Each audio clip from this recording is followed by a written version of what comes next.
Good morning बच्चों। आज मैंने आपको थ्योरम नंबर 6.6 करवानी है। आपने 6.1 थ्योरम की होगी थेल्स। हाँ जी बच्चों, उसके साथ में उसका कन्वर्स भी होगा, वो भी आपने देख लेना एक बार। और 6.3, 4 एंड 5 उन थ्योरम के रिज़ल्ट देखने हैं आपने, ठीक है। उनके रिज़ल्ट यूज़ हो रहे हैं। जो पेपर में by name as it is theorem आती है वो 6.1 और 2 और उसके बाद 6.6 आती है, ठीक है। 6.1 और 2 के बारे में रोहित जी ने आपको थ्योरम में बता दिया है। मैंने 6.6 थ्योरम आज करवानी है इसमें। ये देखो इसकी स्टेटमेंट क्या है।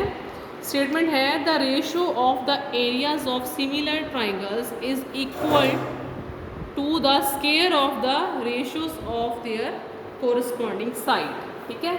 ये देखो दो ट्राइंगल्स हैं, ये दोनों ट्राइंगल्स सिमिलर हैं। ये क्वेश्चन में स्टेटमेंट में उन्होंने बता दिया कि दोनों सिमिलर हैं, ठीक है। दोनों सिमिलर हैं ट्राइंगल्स।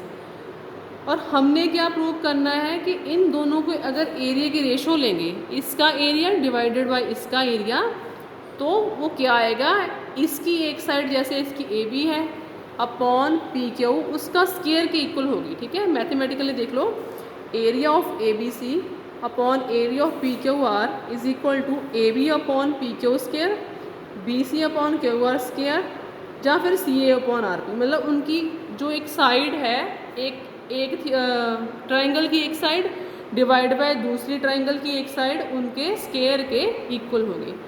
इस थ्योरम पे बेस्ड आपको क्वेश्चन भी आएंगे और थ्योरम एज इट इज़ भी आएगी, ठीक है। इसलिए इसको याद तो करना ही पड़ेगा, मस्ट है ये, इसको हम छोड़ नहीं सकते, ठीक है। तो सबसे पहले बच्चों आपने स्टेटमेंट याद करनी है। स्टेटमेंट अगर आपको याद होगी, ये theorem by statement by name ही आती है, इसका कोई और नाम नहीं है। पर अगर आपको इसकी स्टेटमेंट याद होगी तभी पता चलेगा कि थ्योरम कौन सी आई है, ठीक है।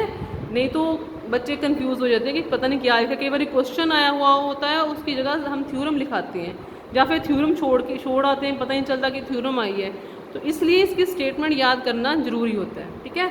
हमने पहले स्टेटमेंट लिखनी है, उसके बाद स्टेप 1 गिवन लिखना। गिवन में क्या लिखना कि हमारे पास टू ट्राइंगल्स हैं, एक है ए बी सी, दूसरी है पी क्यू आर, और वो दोनों ट्राइंगल ए बी सी, ये पता ना निशान सिमिलर का होता है, A B C similar to P Q R, ये हमें पहले से पता है, गिवन है।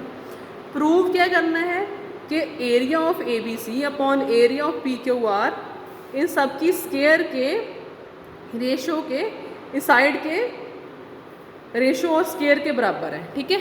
ये आपने प्रूव करना है, ये भी आपने अच्छी तरह से लिखना है क्या है। उसके बाद हमें कंस्ट्रक्शन करनी पड़ेगी इसको सॉल्व करने के लिए, ठीक है। ये दोनों पॉइंट्स हैं, ये मैंने ड्रॉ बाद में किए हैं कि draw A M perpendicular to B C, ठीक है, and draw P N perpendicular on Q R, ठीक है। ये दोनों परपेंडिकुलर है और दोनों के जो एंगल है बन रहे हैं वो दोनों क्या हैं, हमारे 90 डिग्री, ठीक है। ये मैं ड्रॉ कर दूँ मैं, ये भी एंगल क्या है हमारा 90 डिग्री है, और ये भी क्योंकि हमने परपेंडिकुलर ड्रॉ किए हैं उसका मतलब कि दोनों एंगल 90 डिग्री है, ठीक है। ये हमारी कंस्ट्रक्शन है। कंस्ट्रक्शन भी हमने लिख के उसको अंडरलाइन करना है, उसको हमने पूरा क्लियर करना कि हाँ ये हमने गिवन लिखा, उसके बाद टू प्रूफ लिखा, उसके बाद हमने कंस्ट्रक्शन लिखी, कंस्ट्रक्शन में क्या किया वो भी लिख दिया, ठीक है।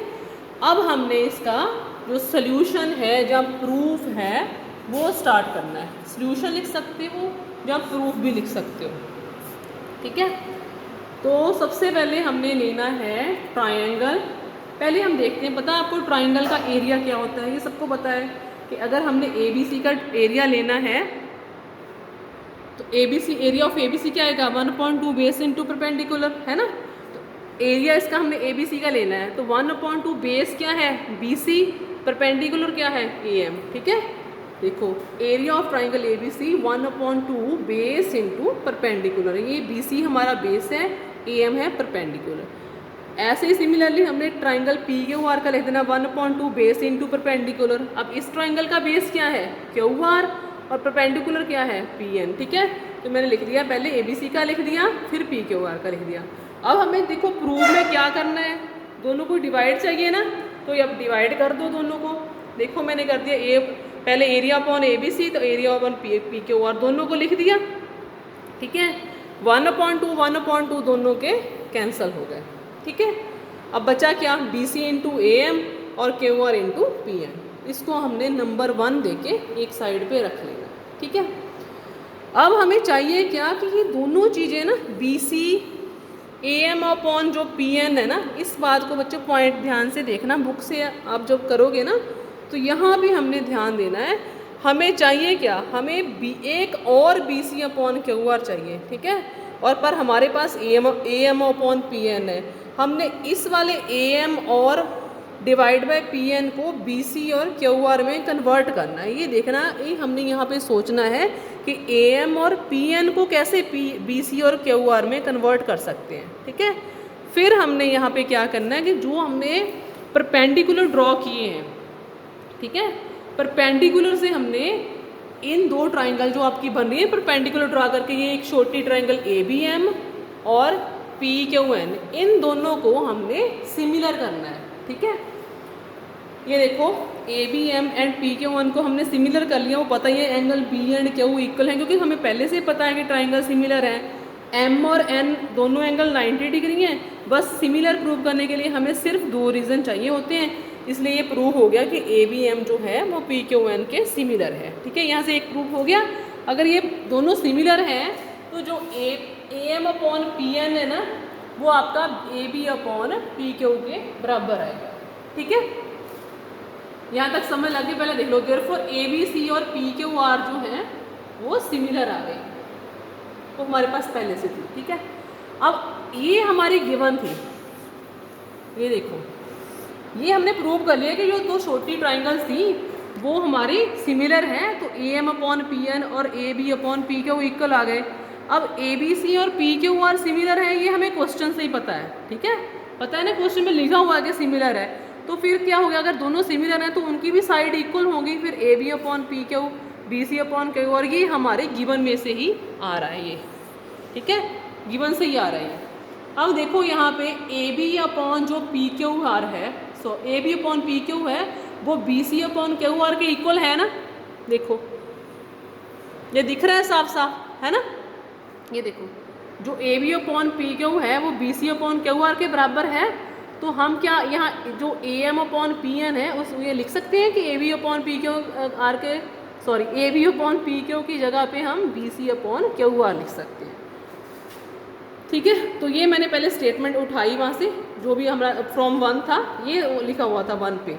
अब A M upon P N की जगह हमने ये लिखना था, ठीक है, बट हमें क्वेश्चन से पता है कि A B upon P Q B C upon Q R के भी इक्वल है, तो हमने इकट्ठी यहाँ पे 2 कन्वर्शन कर दी, ठीक है।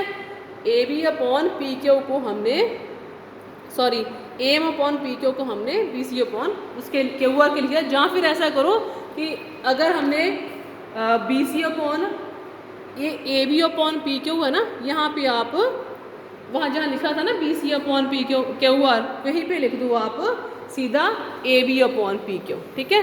चाहे B C upon Q R लिख दो, चाहे A B upon P Q लिख दो, दोनों सेम ही चीज़ें हैं, ठीक है। मैंने यहाँ A B upon P Q equal कर दिया। देखो बच्चे, जब आप बुक से रीड करोगे ना, बस ये लास्ट वाली जो 4-5 लाइनें हैं ना, इसको ज़रा ध्यान से एक बार देखना है।